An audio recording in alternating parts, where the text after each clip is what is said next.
Euh, Bien, eh bien, écoutez, nous allons démarrer ce webinaire. Je souhaiterais d'abord vous remercier toutes et tous de participer à ce webinaire qui démarre un peu tard dans la journée. On sait tous que chacun d'entre nous a beaucoup, beaucoup de choses à faire. Je me présente, je suis Zakaria Ivry, je suis directeur général de DORC France et j'associe dans le cadre du message notre CEO qui s'appelle Pierre Miardon, ainsi que toute l'équipe DORC France. Nous sommes tous très heureux de vous accueillir à ce webinaire et vous remercions donc chaleureusement pour votre participation. Nous avons l'honneur, un grand honneur et le plaisir d'avoir ce soir 3 orateurs prestigieux de renom. Ils ont pris le temps de vous proposer, de vous préparer un certain nombre de sujets passionnants et très originaux. Un grand merci, je vais vous les citer les uns après les autres. Donc, un grand merci au professeur Jean-Paul Béraud, qui est donc le chef de service du Centre hospitalier universitaire de Nancy, au docteur Georges Caputo, qui est le chef de service de la Fondation Rothschild, et au docteur Umberto Lorenzi, qui est le référent rétine au CHU de Rouen, dans le service du professeur Muren. La session va donc démarrer et se déroulera durant 1 heure, peut-être 1h15 en fonction des questions, des échanges que nous pourrons produire durant cet échange. Je vous souhaite à toutes et tous une excellente session et bon visionnage. Merci. Merci. Monsieur Jean-Paul Béraud, c'est à vous. Merci Zachary. Donc, alors, je ne peux pas démarrer le partage d'écran pendant qu'un autre. Voilà, OK. Partage. Donc, on est bon. C'est parfait. Voilà, ça arrive. Plein écran. Et c'est bon. Voilà. Merci bien. Donc, mon propos était de vous présenter un patient qui a une membrane épimaculaire très atypique avec une traction. Donc, ce patient de 39 ans est adressé pour un aspect de décollement de rétine. Il a mais de découverte fortuite, c'est-à-dire qu'il ne s'est pas rendu compte de la baisse visuelle. Il a une acuité à 5/10 par ino-8 avec cette correction, alors que, ça c'est l'œil droit, alors qu'à l'œil gauche, pardon pour l'imprécision, on a 10/10 avec moins 1,5. Il est FAC. Et comme on a la chance d'avoir un laser self-flare, on a mesuré le flair qui est élevé, pathologique à droite, alors qu'il est normal à gauche. Et le patient est adressé pour avis sur cette membrane épimaculaire que vous voyez en bas, qui est un petit peu atypique parce qu'il y a un petit décollement séreux maculaire et qu'auriez-vous fait? Alors, on a fait un petit sondage. On lui fait une vitrectomie pelage, une phaco-vitrectomie pelage, une vitrectomie silicone, une cryo-indentation sur les trous atrophiques ou une surveillance avec un contrôle AM4. Et puis, il y avait encore une 6e question qui n'apparaît pas là, mais c'est une injection, une IVT d'anti-VEGF. On a l'impression qu'il y a une participation rhigmatogène au décollement. Il y a un petit trou périphérique. Oui, il y a un petit trou si on revient là en bas en temporal inférieur. Donc, à la fois, c'est rhigmatogène, à la fois, il y a ce front en périphérie à gauche, et à la fois, il y a cette membrane et puis ce petit DSR. Donc, j'avoue que personnellement, en plus, c'est asymptomatique, le patient se plaint de rien. Je lui ai dit, eh ben, revenez, et puis revenez dans 4 mois, et on va voir comme c'est. Et il revient dans 4 mois, et là, l'acuité visuelle n'est plus qu'à 2/10. Il dit que effectivement, il voit un peu moins bien, il commence à se rendre compte qu'il voit moins bien, et on a cet aspect. Ça donne plus envie de l'opérer. Oui. Alors, ce qu'on a fait dans un premier temps, on lui a fait une angiographie, parce qu'on s'est dit c'est quand même bizarre pour une membrane avec traction. Moi, j'avoue qu'en examinant le fond d'œil, la périphérie au verre à 3 faces, j'avais pensé que c'était un angiome, qu'il y avait des petits angiomes périphériques parce qu'il y avait des petites télangiectasies, des dilatations. Et c'est ça qui m'a donné l'idée de faire l'angiographie. Et sur l'angiographie, on voit ces anomalies périphériques à droite qui sont liées à des tractions, mais il y a aussi des petites anomalies vasculaires. Et surtout, ce qui nous a étonné, c'est qu'en extrême périphérie à gauche, ce n'est pas complètement normal.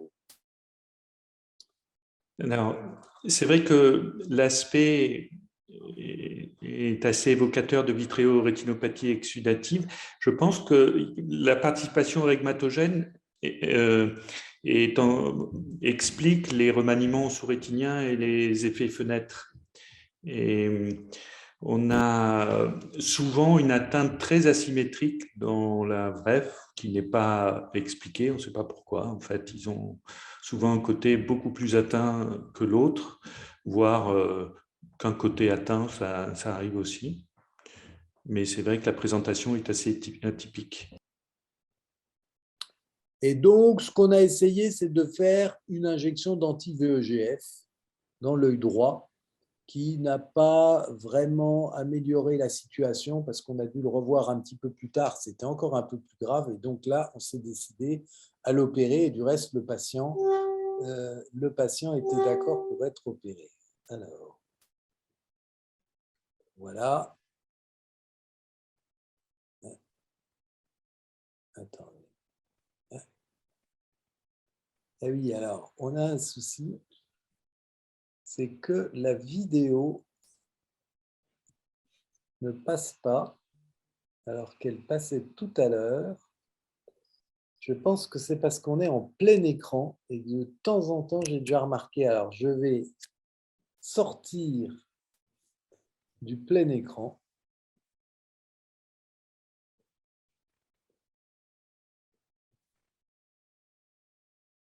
Pour vous montrer cette vidéo. Est-ce que c'est la présentation avec les vidéos? Ou c'est par hasard un autre? Ben, c'est bizarre quand même. Parce que tout à l'heure, on l'a essayé, il y avait la vidéo. Il y a un commentaire en attendant de Joël Usan qui demande pourquoi on n'a pas opéré plus tôt si c'était un régmatogène.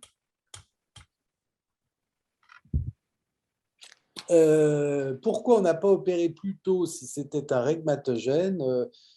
Il y avait une composante régmatogène, mais il y avait incontestablement une composante tractionnelle importante. Et c'est faire une chirurgie par l'intérieur de l'œil.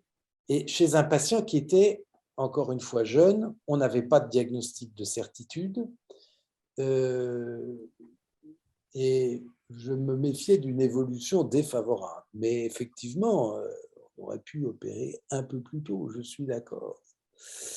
Alors, je suis embêté parce que je ne comprends pas, on a passé la vidéo tout à l'heure et la vidéo, on ne la retrouve plus. Alors, il faut que je vous la remette là, peut-être. Je ne sais pas pourquoi. Bon. Bon, écoutez, je suis désolé parce que la vidéo a disparu. J'ai dû enlever une diapositive entre-temps, je sais pas. Si tu veux, je peux partager. Je crois que j'ai ta présentation avec la vidéo. Je Alors, peux la tu as la partager si vous présentation. lâchez. Formidable. Si vous me lâchez le partage. Alors, pour lâcher le partage. Arrêtez le partage en haut. Ah, voilà. Non, ça, c'est nouveau partage. Vas-y. Ah, mais alors, c'est peut-être une autre présentation qui… C'est le tien, là? Non, non. Ah, attends, peut-être non. Il faut que Alors, tu arrêtes le partage. comment j'arrête le partage? En haut. En haut. Mais non, parce que je n'ai que nous… Arrêter le partage, pardon. Voilà.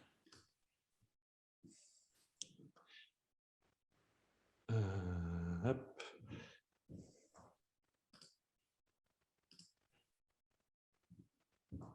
Alors, voilà. Je vous mets en plein écran, c'est ça? Oui. The floor is yours. Voilà. Donc, effectivement, ici, on a on a fait une chirurgie bimanuelle en mettant des chandeliers, en disséquant une hyaloïde postérieure qui est assez épaissie et adhérente. On a utilisé ensuite le bleu pour faire un pelage de limitante interne maculaire. Et on a disséqué surtout en périphérie des zones d'adhérence vitréenne qui sont contractées.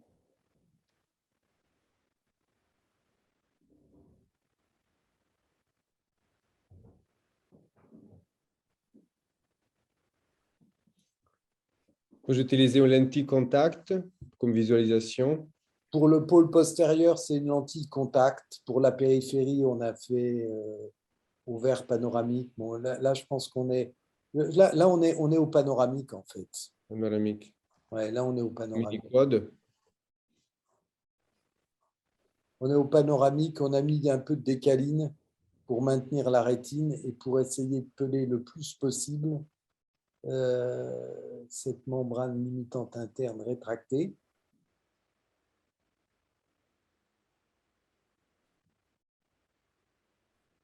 En essayant de raccourcir. Et là, ton vitréotome est en mode aspiration ou en mode débit? Oui, c'est en contrôle de débit. Moi, j'aime bien faire le contrôle de débit avec un débit à 6 millilitres par minute. Alors, une question d'Alexandre Selam. Pourquoi pas une indentation en plus en temporal compte tenu du jeune âge?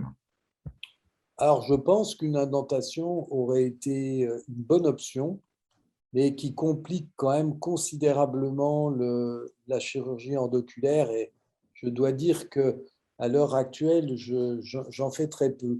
Mais je pense que c'est une bonne option, en tout cas qui peut se discuter et qui est certainement favorable. Bon, on a fait l'échange Schüder.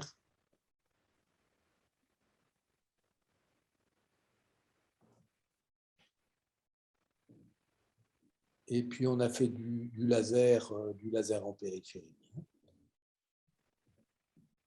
Laser en périphérie à couvrir toute la zone qu'on voyait en disant en intérieur de la ligne d'arrêt vasculaire un peu. Voilà. Que pour les déchirures. Ouais, là c'est pour montrer que bon, on était un petit peu gêné et que de temps en temps, quand on voit pas bien, c'est parce qu'il y a une buée épithéliale et là, vous voyez, l'épithélium était abîmé. Donc ça, c'était pour montrer. Donc on a fait le laser et on a été amélioré dans cette condition-là. Voilà. Donc c'est une sonde de laser rétractable que tu as. Ah oui. Voilà, ouais. Oui, c'est la sonde de laser courbe rétractable. Le laser étant le laser de la machine d'or. Voilà, tu peux passer la diapositive suivante. Alors, la diapositive suivante, ça, c'est AM2. On a 5/10 par Ino 4. La situation paraît pas trop mal, avec toutefois, il y avait un œdème maculaire. Quand on est à 6 mois, un œdème qui est marqué, et la rétine est parfaitement à plat. À 6 mois, à 3 mois, il n'y a plus du tout de gaz. Ça va mieux au niveau maculaire, mais malheureusement, quand on regarde la périphérie, ça a l'air de se redécoller vers le bas. Alors, c'est vrai que l'optos a tendance à magnifier les problèmes en périphérie. Bon, je ne l'ai pas encore revu depuis. Alors, c'est vrai qu'à ce moment-là, on peut se demander que faire. Bon, j'ai opté pour la simple surveillance.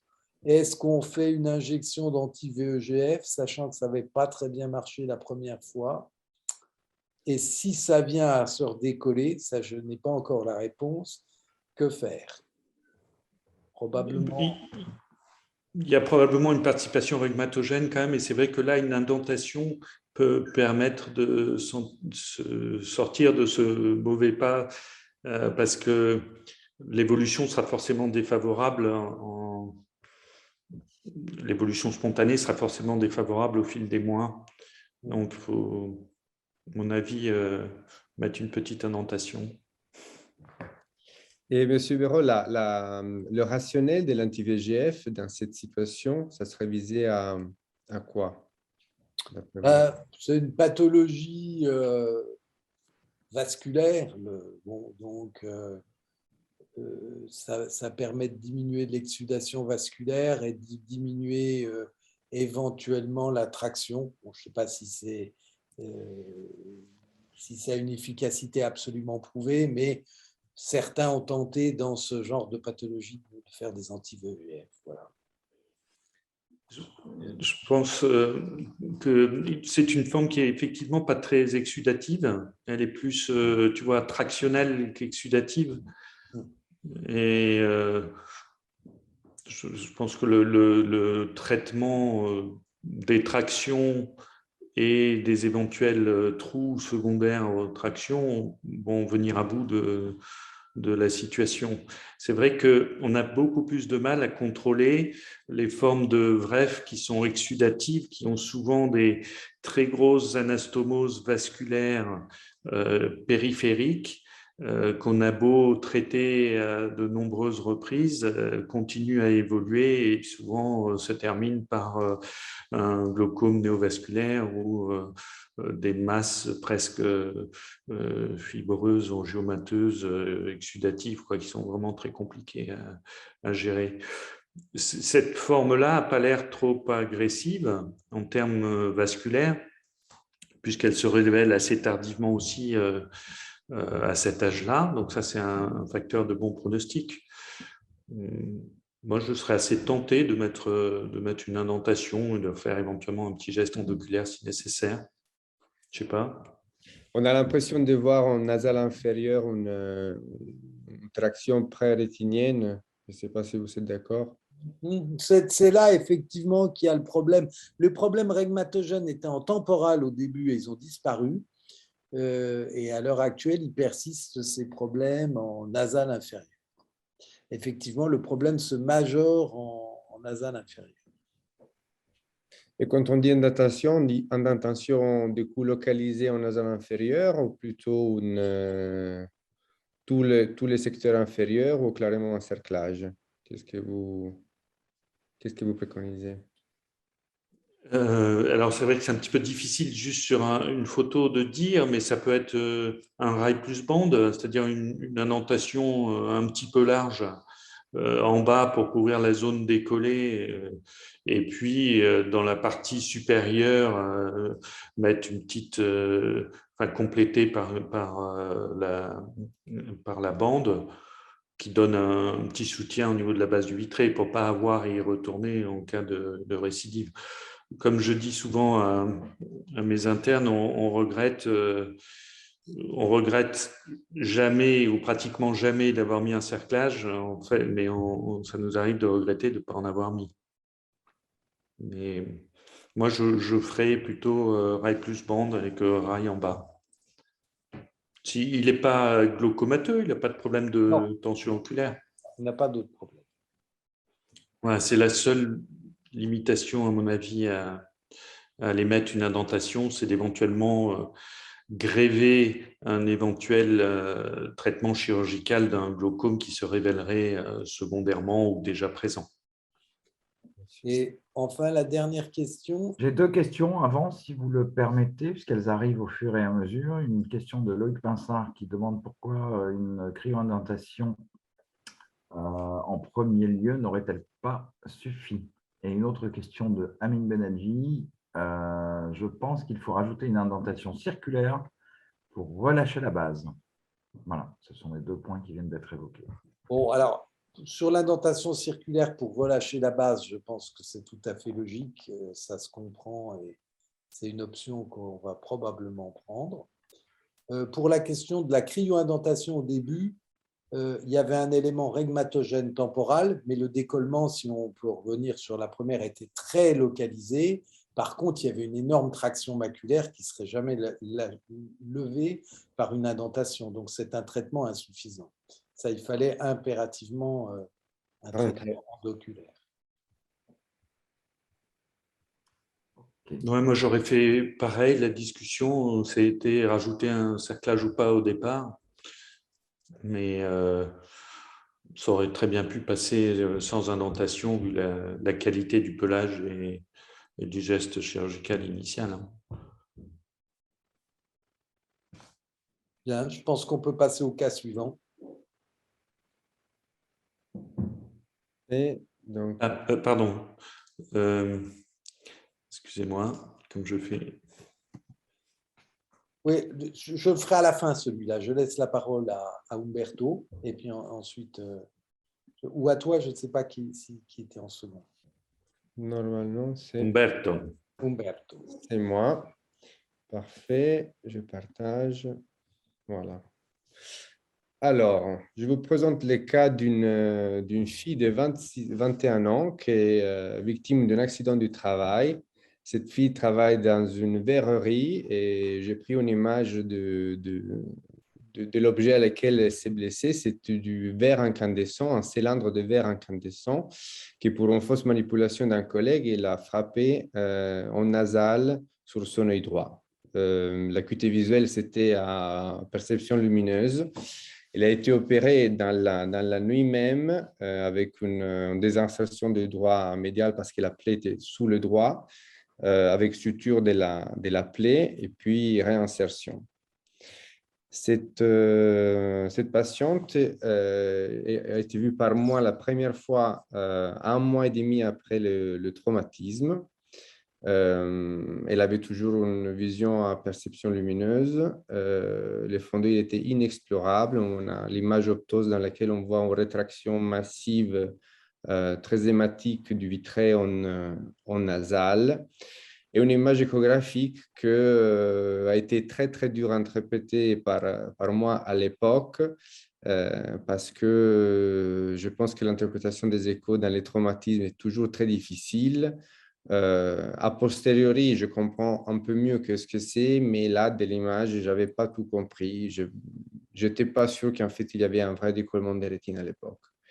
On prévoit un bloc la semaine d'après, mais le bloc, il est annulé parce que la patiente est qu'à contact. Et du coup, je me retrouve à l'opérer 2 mois et demi après la chirurgie, que c'est évidemment très, très tard. Et on discutera après du timing idéal pour le geste opératoire suite au traumatisme sévère. Donc, on passe directement à la chirurgie. Vous voyez qu'il y a eu, entre-temps, une rétraction du cristallin vers la plaie. Donc, on commence par une zonulectomie et puis à l'ablation du cristallin en phacophagie, un peu comme celle qu'on réalise quand on a traité une ectopie du cristallin, comme dans un syndrome de Marfan, par exemple. C'est toute une chirurgie qu'on va effectuer en bimanuel.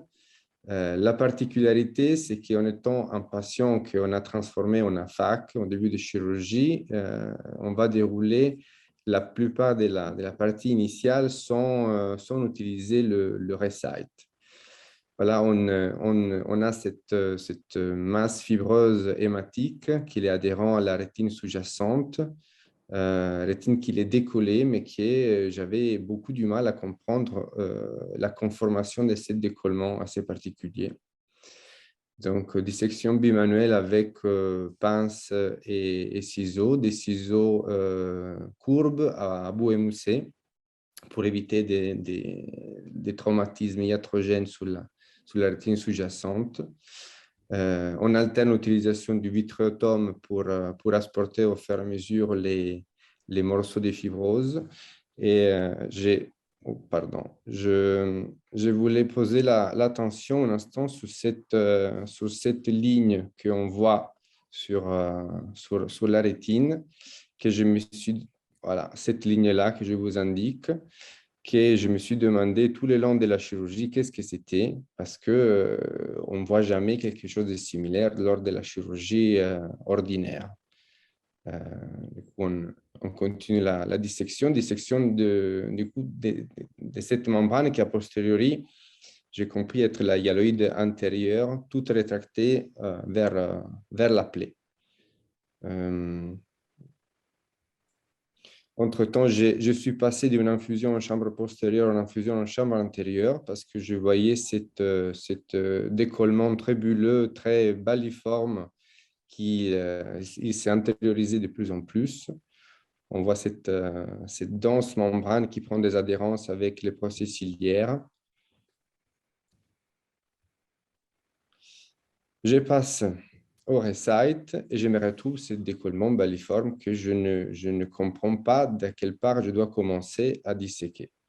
Je retourne en visualisation directe et à un moment, je m'aperçois que la lumière, à travers un trou, il est rentré dans cet espace et je me rends compte que cette membrane, c'est la hyaloïde postérieure. C'est la hyaloïde postérieure qui il s'est complètement décollé dans l'intervalle entre le traumatisme et la chirurgie. Et du coup, cette ligne que j'avais du mal à interpréter, c'était la base du vitré qui était avulsée, qui était complètement tractée vers la base. Du coup, on a pu transformer cet décollement un peu étanche parce que la hyaloïde était tendue en un décollement par déchirure géante sur presque 360 degrés. Le seul endroit où la rétine, où la base n'était pas avulsée, c'est la partie supérieure. Voilà, on s'aide avec la pince pour disséquer les parties terminales de la hyaloïde de la rétine. Et il faut faire très attention dans ces cas-là, dans la rétine où elle est extrêmement mobile avec les vitréotomes, parce que ça suffit vraiment rien pour se retrouver la rétine dans la bouche du vitréotome et avec la conséquence des rétinotomies accidentales qui peuvent être même très, très larges. La dissection, du coup, la libération de la rétine incarcérée qu'on effectue en alternant plusieurs fois les instruments, pince, ciseaux et vitréotome. On commence à transporter les parties des fibroses qui sont glissées sous la rétine et puis on s'attaque à la fibrose sous le lieu d'incarcération.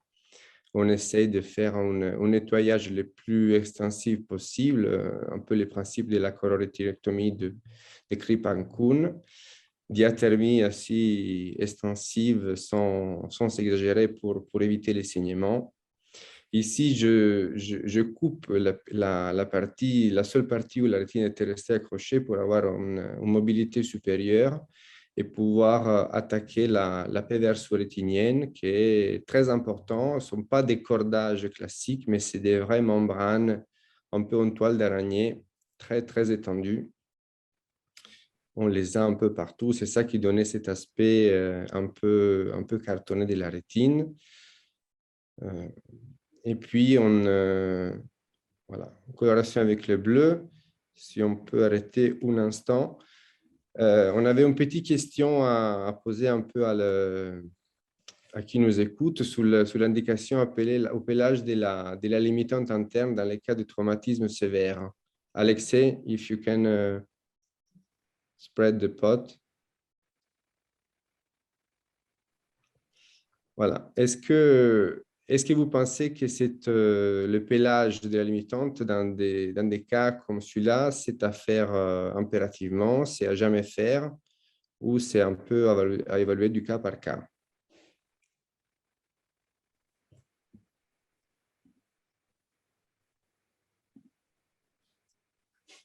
On attend un peu les réponses.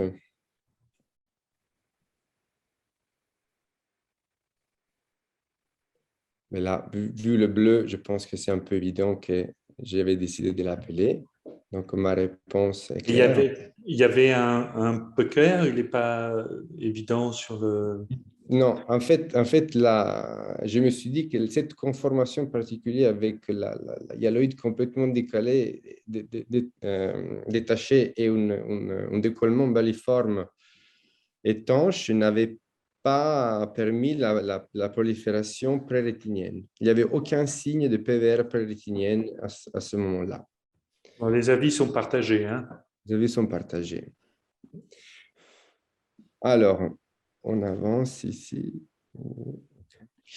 Donc, moi, je pense que dans ces cas-là, c'est impératif à faire le pélage parce que la PVR qu'on a eu la chance, la PVR prérétinienne qu'on a eu de la chance de ne pas avoir au début, je trouve qu'elle est présente dans presque 100% des cas des traumatologies sévères. Et du coup, j'ai tendance à l'appeler un peu systématiquement dans ces cas. J'avais commencé à mettre la décaline, mais je me rends compte qu'il reste encore des membranes sous-maculaires. J'utilise aussi la spatule diamantée parce que ça nous permet d'être assez grippant tout en étant assez délicat sur la rétine. Et puis, on réinjecte la décaline. Cette fois, la rétine, il a un aspect qui apparaît satisfaisant. Avec la spatule diamantée, on va amasser la rétine pour réinverser les petits bords qui se sont enroulés. Et on voit que la patiente, elle a eu de la chance. On a pu garder quand même la rétine assez en périphérie. On complète le laser. Et puis les drames. Il faut faire l'iridectomie d'endo à 6 heures chez les AFAC, mais quelque chose n'a pas marché. Du coup, je me suis retrouvé avec une iridectomie sectorielle. Du coup, on va réparer avec un point décipseur. Très difficile de faire ce point décipseur parce que la pression intraoculaire était maintenue autour de 50 pour éviter un ressaignement. Donc, ça n'a pas ressaigné, on fait l'échange, on change avec l'air, on remplit la chambre intérieure du disque élastique et puis on va faire un peu la manœuvre essuie-glace pour enlever la buée qui se forme à l'interface de l'air avec le disque élastique et puis tamponnement par huile de silicone. Pourquoi tu ne fais pas un échange décaline-silicone dans ces cas-là avec une rétinotomie aussi large? Parce que j'ai jamais appris à le faire bien, parce que les fois que j'ai essayé, je trouve que c'était moins précis, et parce que je commençais à le faire à chaque fois, même dans les déchirures géantes. Et dans mes souvenirs, j'ai eu le glissement de la rétine une seule fois. Et c'était le seul cas où j'avais dû remettre la décaline et j'avais fait un échange direct. Mais sinon, je trouve qu'on s'échange bien avec la backflush. Un passage avec l'air, ça permet, dans la quasi-totalité des cas, d'avoir un échange complet avec... Le problème de ton échange décaline-air, c'est que tu as ton ménisque de décaline dans l'air est plan, donc tu laisses forcément de la décaline, donc il faut bien être vigilant à rajouter de l'eau à la fin de l'échange pour que la décaline restante forme une bulle et être sûr d'enlever toute la décaline. C'est vrai que moi, dans mon expérience, dès qu'il y a un risque d'inversion rétinienne et de glissement, en 80, on va dire 18% des cas, je vais faire un échange décaline-silicone. La difficulté, c'est d'éviter les surpressions, de purger peut-être la canule d'infusion avec le silicone pour éviter aussi l'effet de jet dans la décaline qui peut émulsifier aussi la décaline. Voilà, c'est les précautions que je prends. Et en fait, l'échange est piloté par l'aspect de la papille qui va être différent en fonction de la tension. Si je vois que les vaisseaux... je ne sais pas, toi, Jean-Paul, comment tu procèdes? Est-ce que tu procèdes aussi avec un... J'aime bien faire remplir complètement de décaline et puis faire un échange décaline huile de silicone. Et avec la fonction injection de silicone avec aspiration active et la pédale bifonction qu'on a sur EVA, c'est assez facile et on arrive à contrôler, à éviter les hypertonies.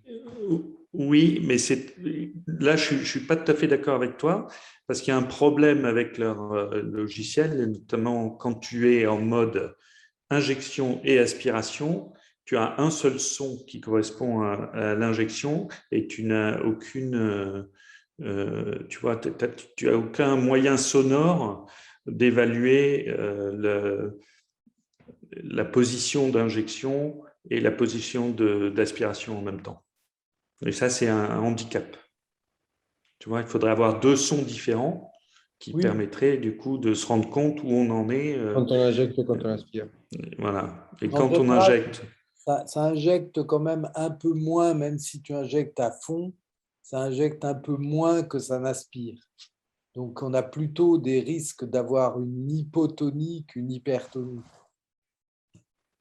ça dépend des réglages.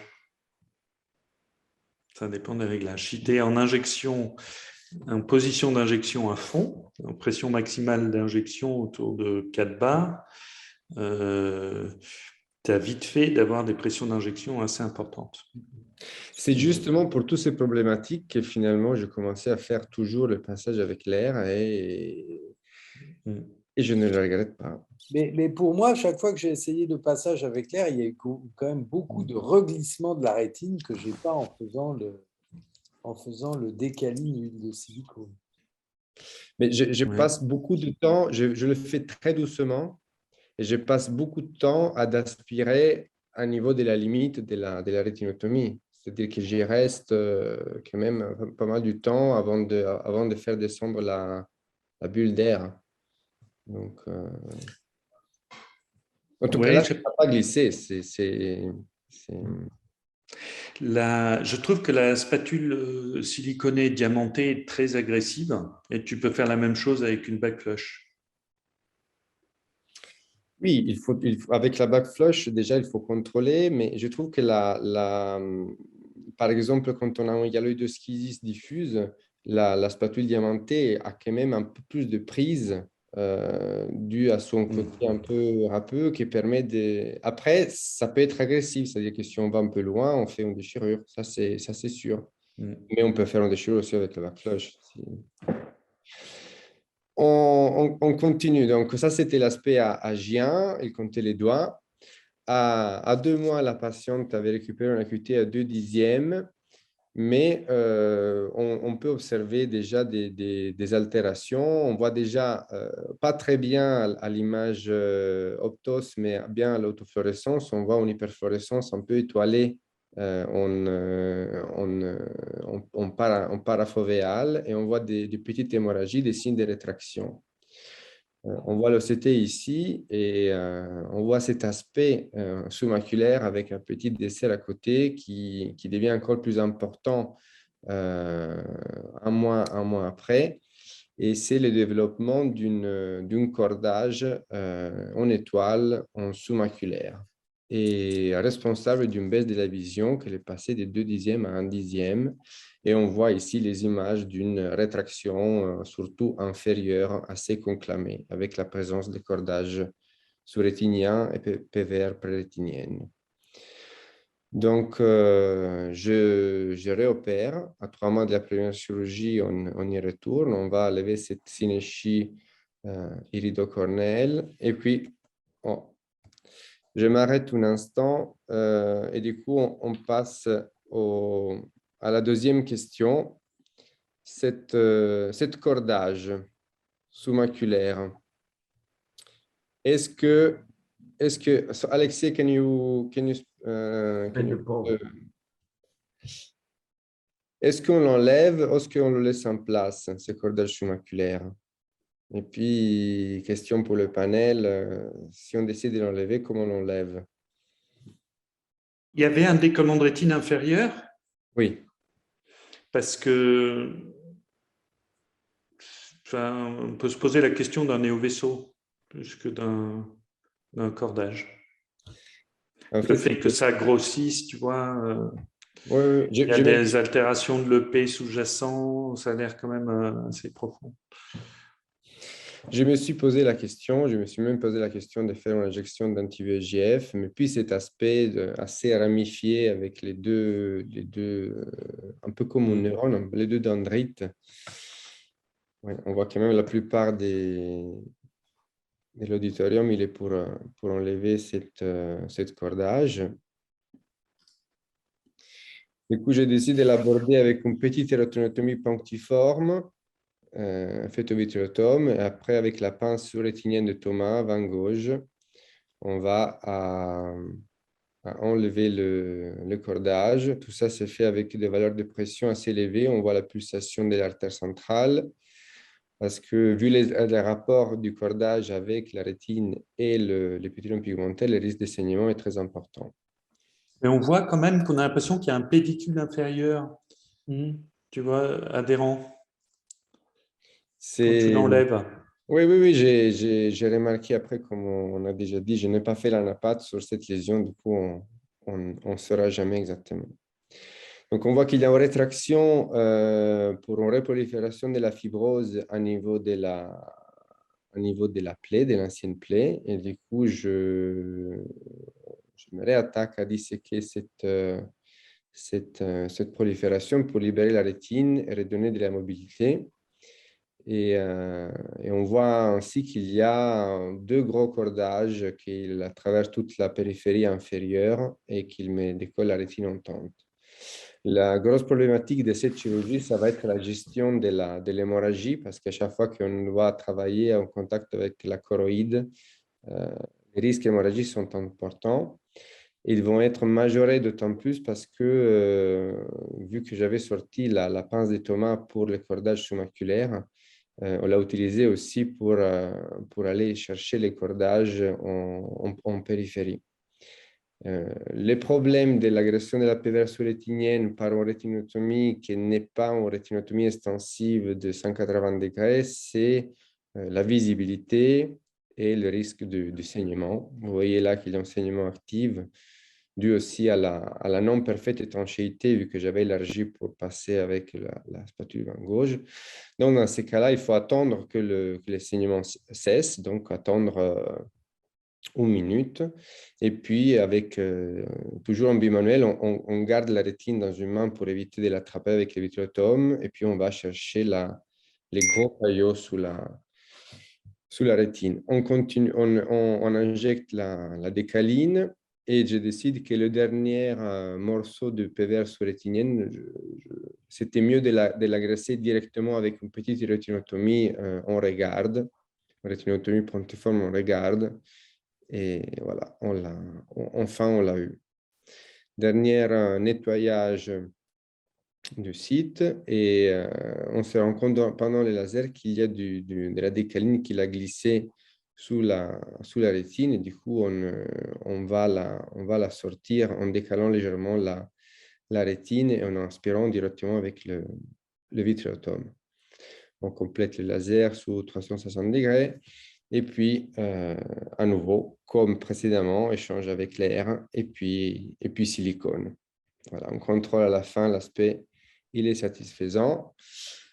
À 1 mois et demi de cette deuxième chirurgie, la rétine est à plat partout, et la patiente a récupéré une vision de 3/4 dixièmes. Elle voit 3 lettres des 4 dixièmes. On voit ici l'aspect OCT avec l'absence de la PVR, mais on voit quand même une rotation maculaire. Et maintenant, qu'est-ce qu'on fait? On garde le silicone, on enlève le silicone toute seule, ou on enlève le silicone associé à une implantation secondaire. Qu'est-ce que vous ferez? Alexei, can you put the question, please?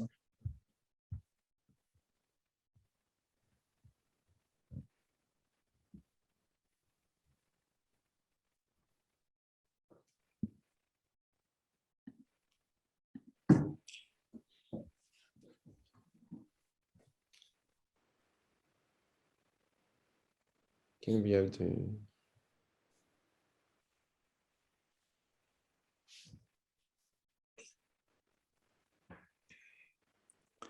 C'est quoi les critères pour décider d'enlever le silicone dans des cas complexes? C'est quoi le délai minimum que vous attendez et qu'est-ce que vous regardez?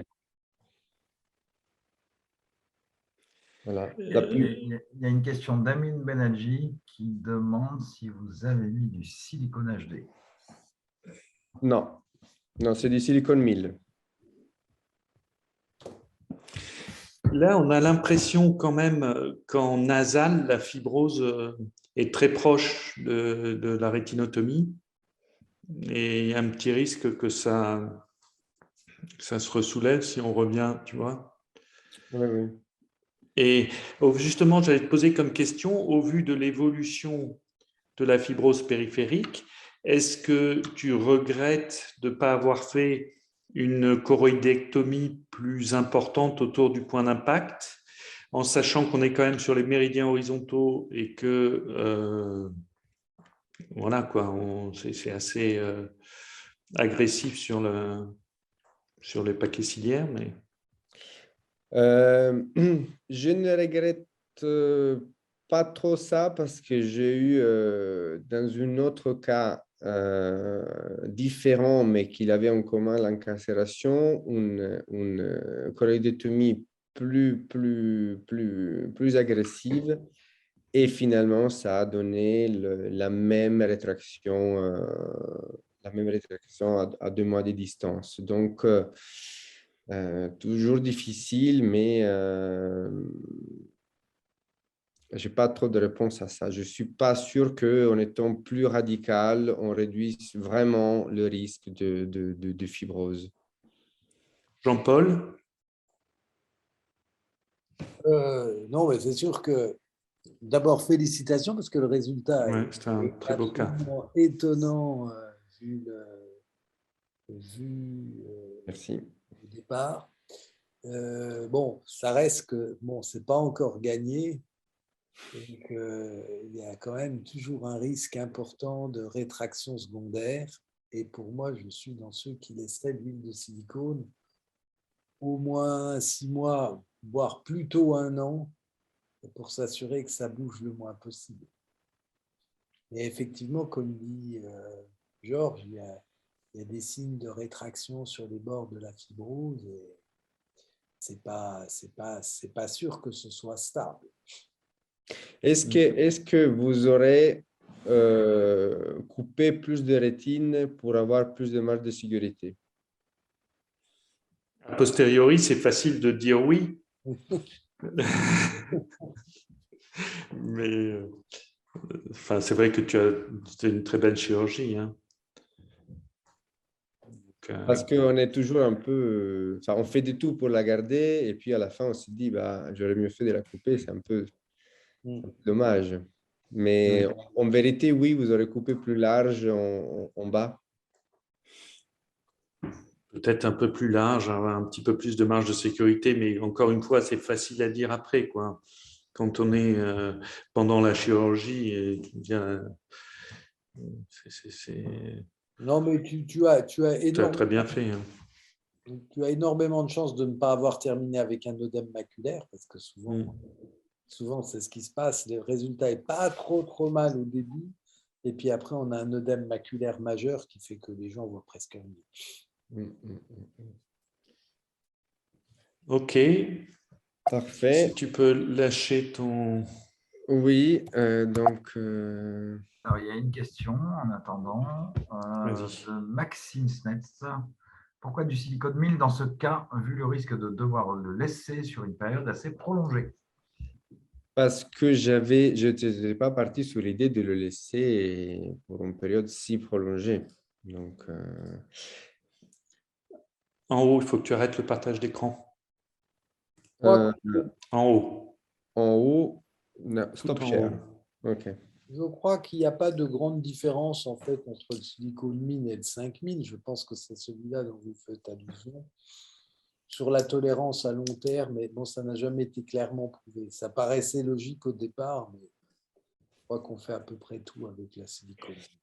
Et puis, les silicones 5000, pour l'enlever, c'est toujours une galère hyper longue.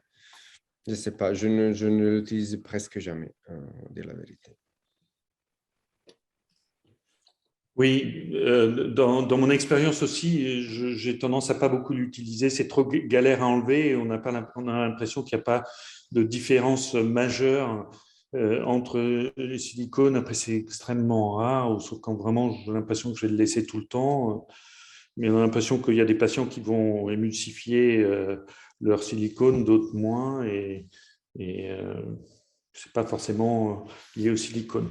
Là, je vous présente donc le cas d'un enfant qui a un syndrome de Stickler. Un syndrome de Stickler évocateur parce qu'il a des antécédents de Pierre Robin. Il a un faciès qui ressemble avec un aplatissement méniofacial, une rétrognathie, une myopie forte présente d'emblée. Dans son cas, il est à moins 10 en équivalence sphérique. Il a une myopie qui est stable. Ce sont des enfants qui, dès l'âge de 2-3 ans, ont des myopies fortes qui n'évoluent pas. Et puis, début mai 2019, il nous est adressé pour un décommandement de rétine par déchirure géante au niveau de son œil droit. Et là, vous avez les images préopératoires du décollement de rétine avec une grande déchirure géante temporale, une inversion rétinienne, un décollement de rétine total. Donc, quelle chirurgie a votre préférence? Et là, Alexei, if you can put the poll, est-ce que vous faites une... Ah oui, en plus, il a une cataracte, donc il faut enlever le cristallin. Donc, c'est pour ça que les images sont aussi de mauvaise qualité. Donc, quelle chirurgie a votre préférence? Phaco-vitrectomie gaz, phaco-vitrectomie silicone, on rajoute un cerclage ou pas? On va peut-être donner les résultats. If you can show the results, pour aller un peu plus vite. Phaco-vitrectomie silicone, effectivement, j'ai choisi l'option majoritaire. Voici l'aspect un mois après donc, la chirurgie de l'ablation du cristallin et vitrectomie silicone, et on voit qu'il y a un soulèvement inférieur résiduel avec une large déhiscence et une acuité qui est contre les doigts. Donc, quelle deuxième chirurgie a votre préférence? If you can put, voilà. Est-ce que dans ces cas-là, vous refaites vitrectomie gaz ou vitrectomie silicone? Ou est-ce que vous rajoutez un cerclage? Est-ce qu'on peut avoir, if we can have the results? Cerclage, vitrectomie silicone, effectivement, là aussi, j'ai suivi l'avis général. Et là, on est à un mois de la deuxième chirurgie. Donc, on voit ici le cerclage et l'aspect plutôt assez satisfaisant du pôle postérieur. Au niveau de la rétine inférieure, on a fait une rétinotomie. La rétine a plutôt un bon aspect et l'acuité est à 1/10. C'est un peu faiblard. Et puis, à 4 mois, en septembre 2019, donc on enlève le silicone et un mois après l'ablation de silicone, il revient avec une récidive du décollement de rétine avec prolifération vitréorétinienne et une acuité de voie bouger la main. Juste pour vous montrer l'aspect de l'œil Adelph, qui présente un aspect un peu de blanc sans pression, de remaniement, disons, de la périphérie rétinienne, sans lésion rhigmatogène patente. Et puis, donc, on a réopéré le patient et on lui a mis de l'huile de silicone. On est à 10 mois de la deuxième intervention, de la troisième intervention, et il a une petite membrane épirétinienne qui est apparue à la surface du pôle postérieur. On va réaliser, du coup, 11 mois après la dernière intervention, l'ablation de silicone et l'ablation de la membrane. On est en septembre 2020. Il revient un mois après avec une nouvelle récidive temporale avec une rétraction, une acuité de bouger de la main, et on refait une reprise avec une pelage rétinotomie endolaser silicone. En mars 2021, donc la situation semble stabilisée. Vous voyez que la rétine est bien à plat, la papille est malgré tout très pâle, la rétine postérieure très remaniée avec des logettes cystoïdes, et donc le silicone est en place, l'acuité est de 1/10. Évidemment, se pose la question de l'œil à Delphes.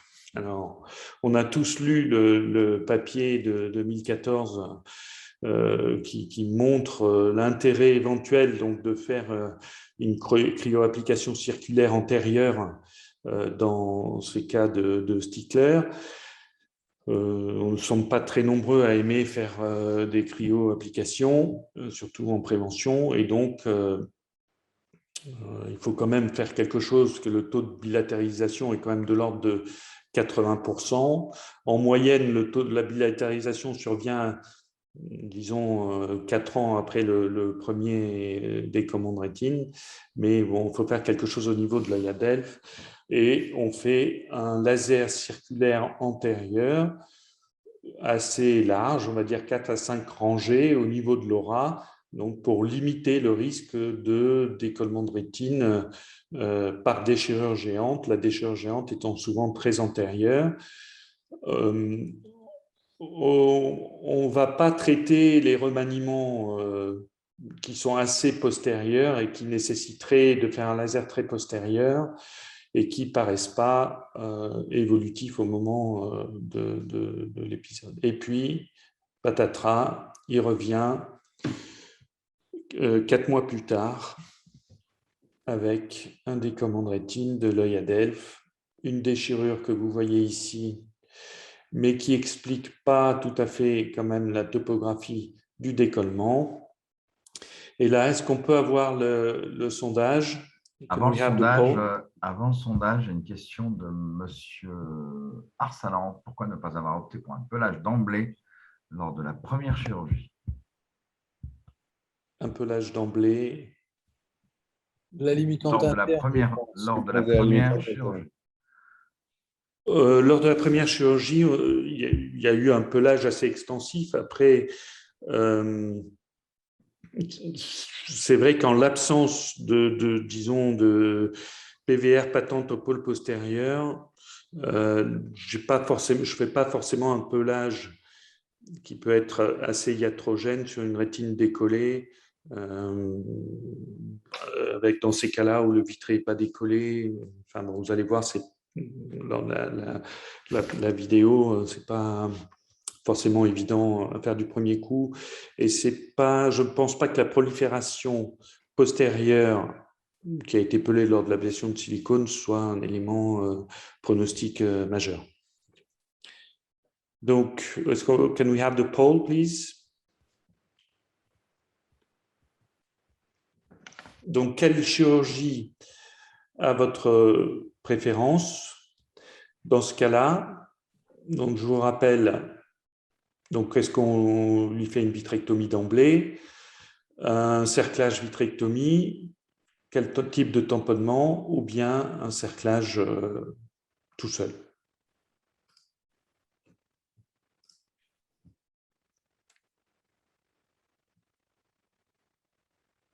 Can we have the results, please? Et là, les avis sont très partagés. Alors, il est vrai que la déhiscence, il n'y avait pas de déhiscence postérieure ni de déchirure géante. On est dans une configuration où le vitré n'est pas décollé. Il n'y a pas de problème de glaucome chez cet enfant ni dans la famille. Et donc, on a opté pour une indentation. Indentation qui a été réalisée avec un rail assez large, donc un rail de 7, donc rail de 7 et bande de 2,5 qui s'adapte au rail, avec à J12 une acuité visuelle de 2/10 et demi, mais vous voyez un petit soulèvement rétinien, plan résiduel. Donc, on est un petit peu méfiant. Il est revu une semaine plus tard. Le décollement ne s'est pas amélioré, mais s'est dégradé avec un début de contraction du vitré. Et la topographie du décollement est un peu inhabituelle. C'est vrai qu'on serait attendu à une persistance de liquide en temporal ou en supérieur. Et là, c'est plutôt en nasal. Donc, quelle chirurgie faites-vous? Vitrectomie gaz, vitrectomie silicone ou reprise d'indentation? Et en attendant la réponse, on a une question de Daphné Silberberg. Un cerclage préventif du deuxième œil n'aurait-il pas été intéressant? Alors, c'est une question intéressante. C'est assez agressif, le cerclage. En fait, on est passé, nous, par tous les stades de la prévention. C'est-à-dire qu'on a fait des préventions sur certains yeux avec des cerclages, et malgré la mise en place de cerclages, on a eu des décollements de rétine par déchirure postérieure. La difficulté de mettre un cerclage, c'est qu'il faut le mettre sur un œil tone, donc voilà. Et puis, donc on peut pas, on met en général une bande de 3,5 par exemple. Voilà, c'est toute la discussion. Et voilà, on attend toujours le démarrage d'un PHRC qui avait été soumis par l'équipe de Cochin pour évaluer de façon contrôlée l'intérêt d'un cerclage dans ce type de maladie. On en est revenu un petit peu parce qu'en fait, les sticklers sont à risque de glaucome.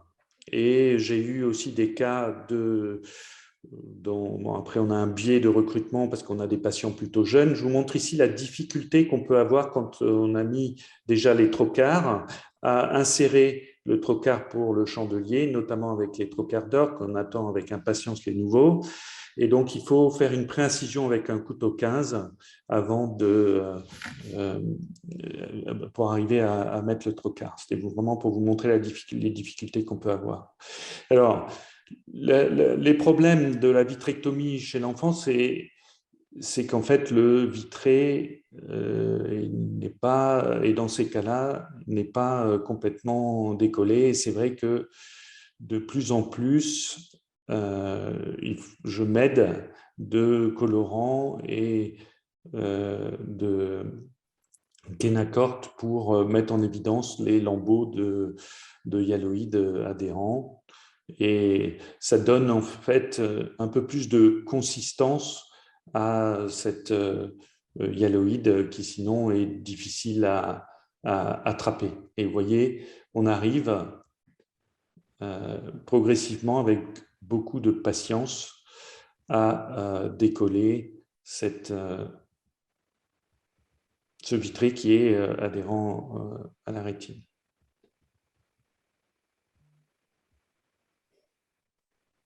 Donc, on essaye de décoller le vitré le plus loin possible en sachant que ça peut être très adhérent et ça peut être source de déchirure iatrogène par des adhérences très importantes. On peut s'aider éventuellement de la troisième main que constitue la décaline, et le pelage bimanuel avec 2 pinces est très utile. Une pince permettant de maintenir le plan rétinien, l'autre pince permettant de tirer sur la hyaloïde qu'on voit ici qui est pathologique. Donc il faut s'armer de patience et se préparer psychologiquement dans ces cas-là à passer du temps pour peler consciencieusement tout ce qu'on peut peler à la surface de la rétine. Et quand il n'y en a plus, il y en a encore. Et là, on est quand même content d'avoir un cerclage qui permet de maintenir la base du vitré, et parce qu'on ne peut jamais décoller complètement hyaloïde. Donc là, on est avec, vous voyez, on continue le pelage. Alors, c'est intéressant aussi d'avoir des mouvements plutôt latéraux pour là aussi limiter un petit peu les risques. Mais dans ces cas-là, donc on complète encore un peu. Et en fait, on s'est aperçu lors du pelage qu'il y avait une petite déhiscence nasale supérieure. On verra tout à l'heure, on fera du laser. Il y avait un petit trou paravasculaire, hein, probablement, qui entretenait le décollement. Et ce trou-là, il n'aurait pas été… alors là, on vient de faire probablement un petit trou, mais voilà, on voit ici le trou, il devait être par là. Et donc, ce trou-là n'aurait de toute façon pas été porté par le cerclage préventif, s'il y avait eu un cerclage préventif. On met de la décaline, ça permet de repousser le liquide, on réapplique la rétine, et on va compléter un petit peu la vitrectomie et drainer le liquide périphérique résiduel en faisant une petite rétinotomie de drainage temporale.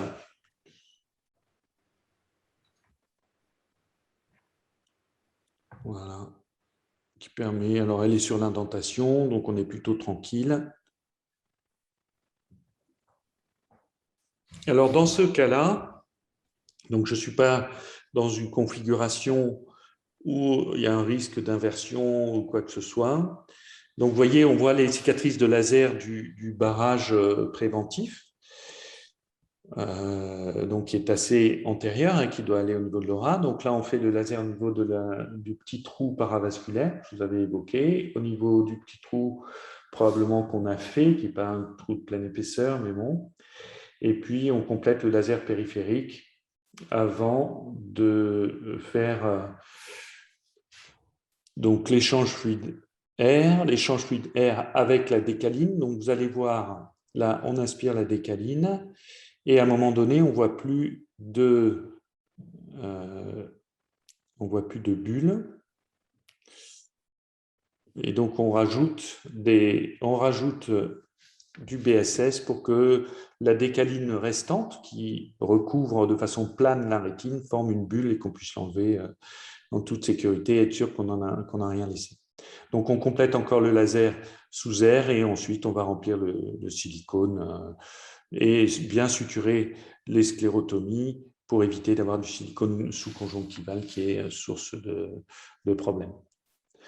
Donc, vous voyez, pour injecter, j'utilise la canule Alcon 25G qui est en fait très bien dessinée avec une portion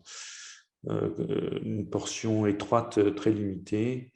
On termine. Alors, forcément, le silicone est un tout petit peu incomplet, mais ce n'est pas très grave. On va passer à la suivante. Donc, et puis là, on est à 3 mois post-vitrectomie silicone. L'acuité visuelle est de 8/10. Il est, vous voyez, il avait moins 10 d'équivalence sphérique, maintenant il est à moins 2 à 35 avec le silicone et le cerclage. Et se pose la question donc ça c'est l'autre œil 12 mois après la vitrectomie silicone avec une acuité de compte les doigts. La situation est stable par rapport à l'examen de 6 mois. Donc vous avez les deux yeux tels qu'ils sont actuellement. Donc la question est, faut-il lui enlever le silicone? Je vous rappelle, à droite, il est pseudo-phac, à gauche, il est phac. Can we have the questions?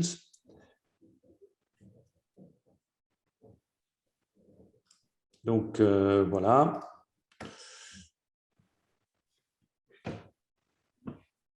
Can we have the results? Donc ce cas est intéressant parce qu'il pose plusieurs questions. Il pose à la fois la question du traitement du décollement de rétine, de ces décollements de rétine qui sont compliqués. Donc on est à 30% d'ablation de silicone à gauche, 17%, ouais, les avis sont très partagés.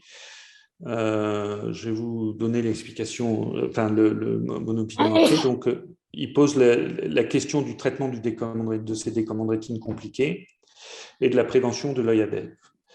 Donc, bon, un des problèmes, c'est qu'on a dû, par exemple, lors de la chirurgie initiale, faire en même temps que la chirurgie de vitrectomie l'ablation du cristallin, et très probablement le fait de faire une chirurgie combinée de cataracte et de vitrectomie est un bon modèle de prolifération vitréo-rétinienne. Il faut, à mon avis, l'éviter le plus possible et le faire plutôt en séquentiel. Donc, c'est la première leçon que je pense tirer de ce cas. Et au niveau de la prévention, on aurait peut-être dû faire une prévention plus large, en sachant qu'on n'a quand même pas eu de déchirure géante. Donc voilà, faire un cerclage en prévention, c'est toujours plus agressif. Et puis, lui enlever le silicone. Moi, je serais plutôt d'avis de lui enlever le silicone. Il faut lui enlever le silicone avant qu'on ait les complications de cataracte, etc. En sachant que la rétine a plutôt un bon aspect, mais je me heurte aussi à l'enfant qui n'est pas très motivé, ni le père également qui est pas très chaud vu l'histoire. Les amis, avez-vous une opinion? Effectivement, l'œil gauche, si on garde le silicone, très probablement, on va perdre tout ce qu'on a récupéré. C'est embêtant de sauver un œil d'un décollement de rétine et le perdre pour un glaucome des années après. Et à droite, c'est plus difficile. Jean-Paul? On ne t'entend pas. Il n'y a pas l'audio. Oh, pardon. À droite, on ne peut pas le retirer parce que dans mon expérience, quand ça s'est décollé une fois après ablation de silicone, ça se redécolle une deuxième fois. Quand si on remet de la silicone et si on l'enlève, enfin, le risque est très, très élevé, pas 100%, mais très, très élevé. Et à gauche évidemment, et l'idéal, ce qu'il faut tenter, c'est de l'enlever. Mais si jamais ça se redécolle, je comprends que l'indication est extrêmement difficile. En tout cas, félicitations, Georges, parce que c'est quand même un très beau résultat, en particulier pour l'œil gauche, c'est quand même assez exceptionnel parce qu'on arrive à une acuité aussi bonne au terme de plusieurs chirurgies. Et je pense qu'en plus, comme il est myope, la silicone lui compense la myopie et il voit aussi bien qu'il n'a jamais vu jusque-là. Absolument. C'est difficile. C'est sacrément difficile. Une question. Selon vous, quel est le pourcentage de silicone à demeure mal toléré, entraînant complications?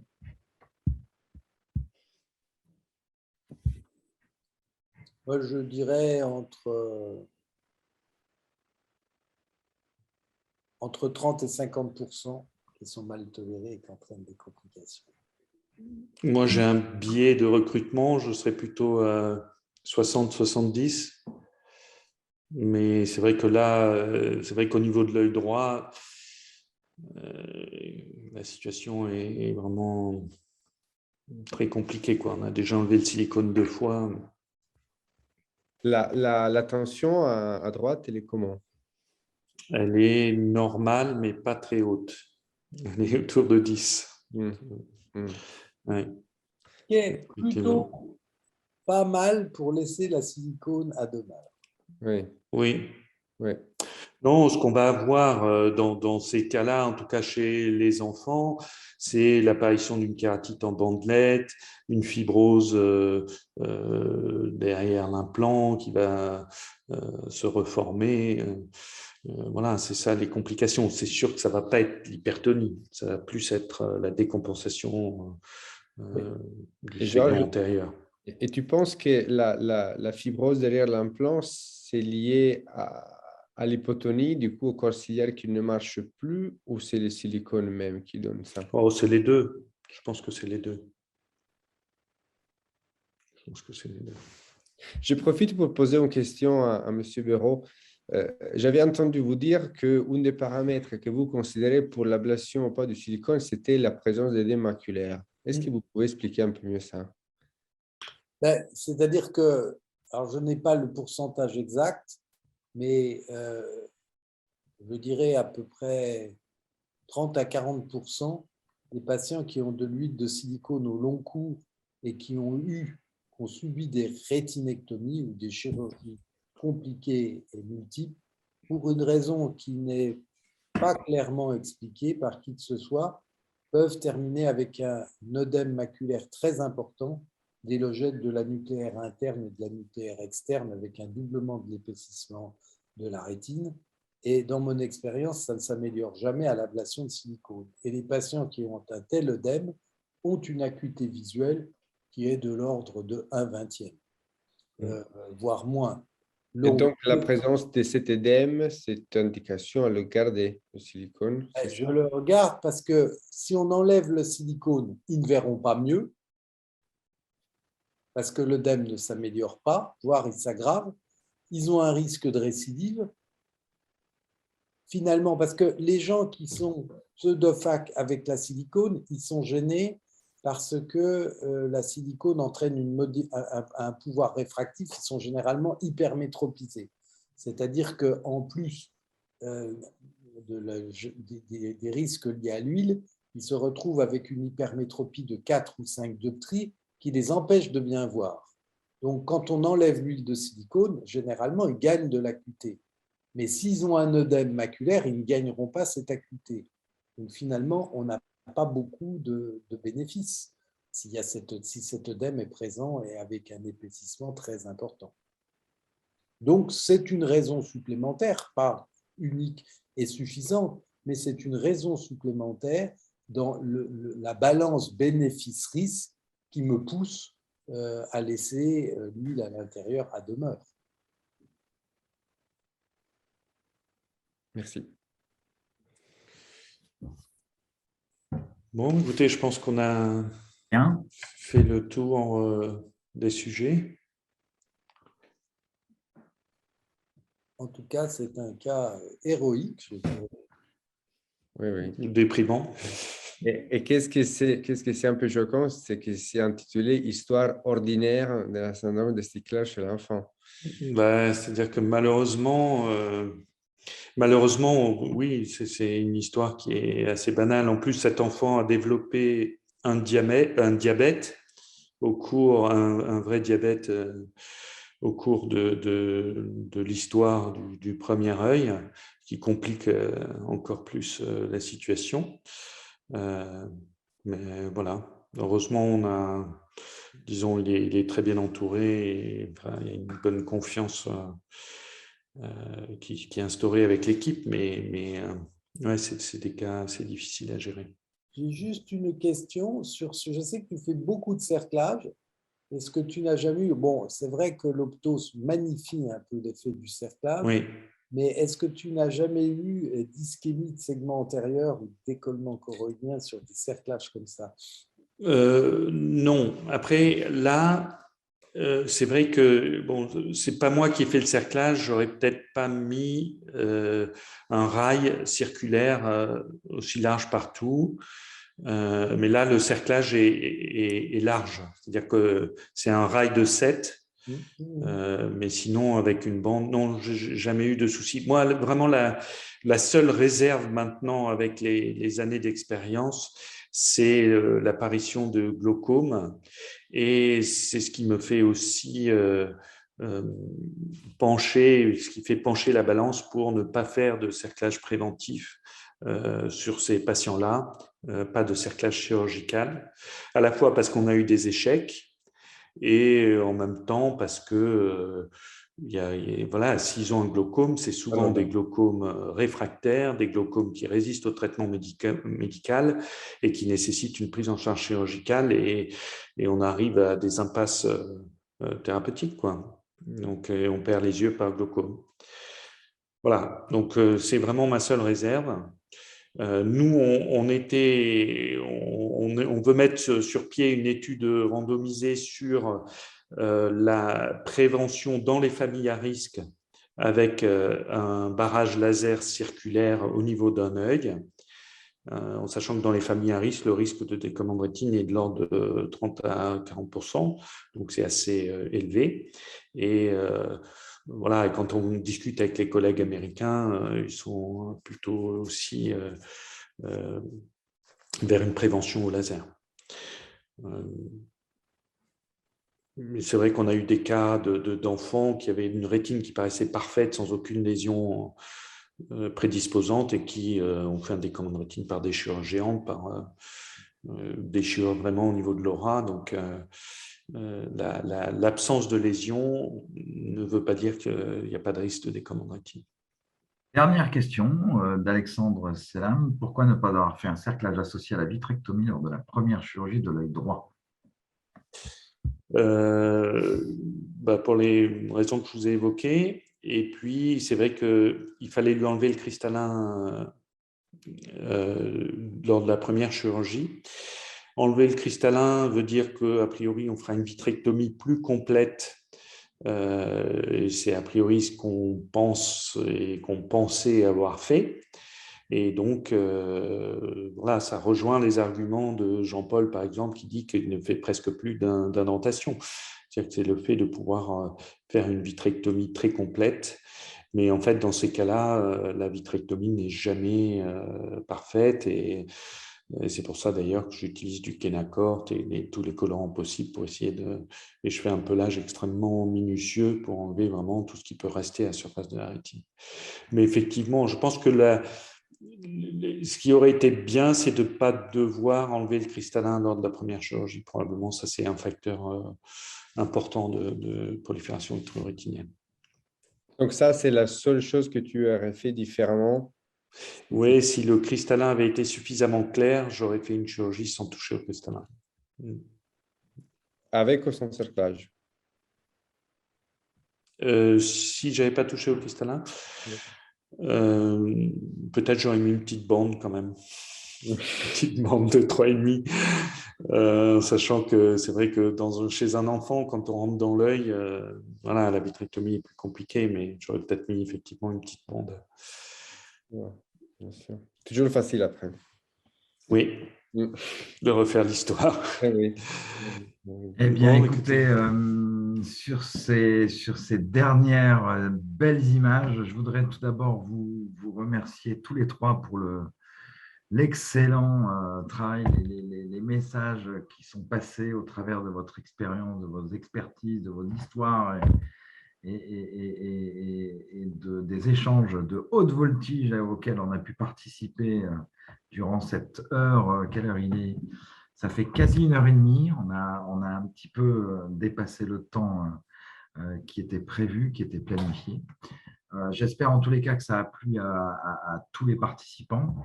Au nom de DORC France, en tous les cas, et de DORC International, je vous remercie.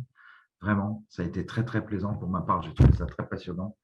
Et j'espère qu'on pourra potentiellement le renouveler dans un avenir relativement proche. Voilà. Je vous remercie tous. Je vous souhaite une excellente soirée, un bon appétit pour ceux qui n'ont pas encore eu la possibilité de dîner. Et puis, on se retrouve prochainement avec d'autres supports ou même sur des congrès divers et variés qui commencent à reprendre une activité pseudo-normale. Merci, professeur Béraud. Merci, docteur Lorenzi. Merci, docteur Caputo. C'était un grand plaisir, en tous les cas pour nous, d'organiser ce webinaire avec ces présentations qui sont juste magnifiques. Voilà, merci à vous. Merci. Voilà. Ciao à tous. Passez une bonne soirée. Merci à tous.